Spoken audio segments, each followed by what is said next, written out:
और आज जो ये खबर हम आपको दिखा रहे हैं उसके लिए बाकायदा हमने रिसर्च की, और रिसर्च ऐसे ही नहीं की, बाकायदा इसके लिए हमने उन तमाम किताबों को अपनी लाइब्रेरी में मंगाया। और ये वो तमाम किताबें हैं जिनको लेकर के इस वक्त विवाद है, चाहे वो इंडियन हिस्ट्री पार्ट 1 हो, themes in Indian history part 1, इसके अलावा पार्ट 3, ये तमाम किताबें इस वक्त हम लोगों ने बाकायदा इनको पढ़ा, इनके तथ्यों को समझा। इसमें नई और पुरानी दोनों किताबें हैं।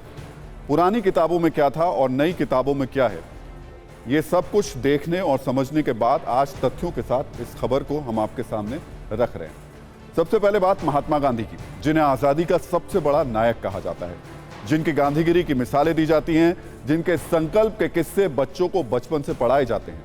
लेकिन एनसीईआरटी की नई किताबों से महात्मा गांधी से जुड़े कई तथ्यों को बाहर कर दिया गया है। करीब 1.5 दशक से 12वीं के छात्रों को राजनीतिक विज्ञान की किताब में ये पढ़ाया जा रहा था कि महात्मा गांधी की हिंदू मुस्लिम एकता की मजबूत कोशिश ने हिंदू चरमपंथियों को उकसाया कि उन्होंने गांधी जी की हत्या के कई प्रयास किए।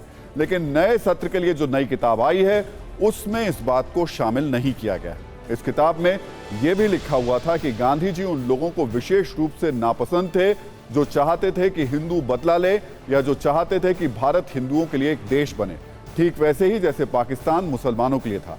लेकिन यह जानकारी भी अब आउट ऑफ सिलेबस हो चुकी है।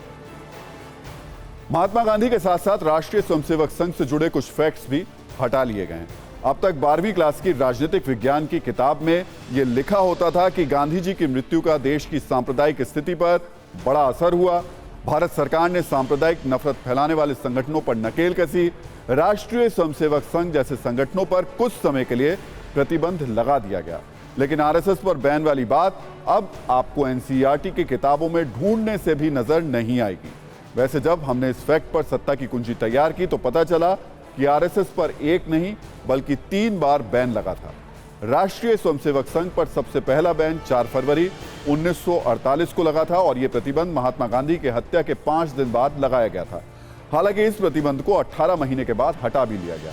आरएसएस पर दूसरी बार बैन 4 जुलाई 1975 को इमरजेंसी के दौर में लगाया गया था, और यह बैन 2 साल तक लगा रहा और फिर खत्म हो गया। जबकि संघ पर तीसरा प्रतिबंध दिसंबर 1992 में अयोध्या में विवादित ढांचा गिराए जाने के 4 दिन बाद लगाया गया, और 6 महीने बाद इसे हटा लिया गया था। लेकिन महात्मा गांधी की हत्या के बाद आरएसएस पर प्रतिबंध लगने वाला इतिहास अब 12वीं की किताबों से भाप की तरह उड़ गया है। जब इस पर हमने एनसीईआरटी के डायरेक्टर डीपी सकलानी से सवाल किया तो सुनिए उन्होंने क्या कहा।